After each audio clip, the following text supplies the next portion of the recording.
സുഹൃത്തുക്കളെ, നമ്മളെ മോട്ടറിന്റെ പേരന്റെ ഉള്ളില് അടിപൊളി കടന്നല് ഇവിടെ ഉണ്ട്. ഇതാണ് വലിയ സീന്, വലിയൊരു പലകണ്ട്. ഇത് നമ്മളെങ്ങനെ തുരത്തും ഇതിലെ പ്ലാനിങ്ങിലാണ്. രാത്രി വരേണ്ടി വരുമോ? ഇവനെ ഞാൻ അതിന്റെ ഉള്ളിൽ പറഞ്ഞേക്കാട്ടോ. ഇവന് എന്താ വട്ടം പോണ്ടോ? ഇഞ്ഞ കൊത്താൻ പറ്റില്ല, നല്ല കൊത്തടി കൊത്തിക്കോട്ടെ. എന്താ പിന്മാറി? നമ്മളെ ബ്രോയിന്റെ ഉള്ളിൽ പോയിക്കണം കേട്ടോ.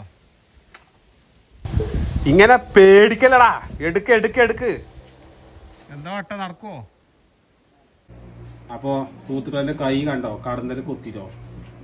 അപ്പൊ കടന്നെല്ലാം തുരത്താൻ വേണ്ടി ഞാൻ ചെയ്ത മാർഗം എന്താ വെച്ചാല് അതിന്റെ അടിയിൽ പുകച്ചു തറയിൽ കേട്ടോ. പുകച്ചപ്പോ കടന്നല് മൊത്തം പോയി. അങ്ങനെ കടന്നല് എന്ത് ചെയ്തു, ഒഴിവാക്കി. അപ്പൊ അങ്ങനെ ചെയ്താൽ മതി. അപ്പൊ എന്റെ കൈ ഇങ്ങനെ ആയിട്ടോ. അപ്പൊ ഫോളോ ചെയ്യാം, ലൈക്ക് ചെയ്യാം. ഇതുപോലെ വ്യത്യസ്തമായ വീഡിയോ നമ്മൾ ചാനൽ വരും. ഫോളോ ചെയ്യാം. ഓക്കെ.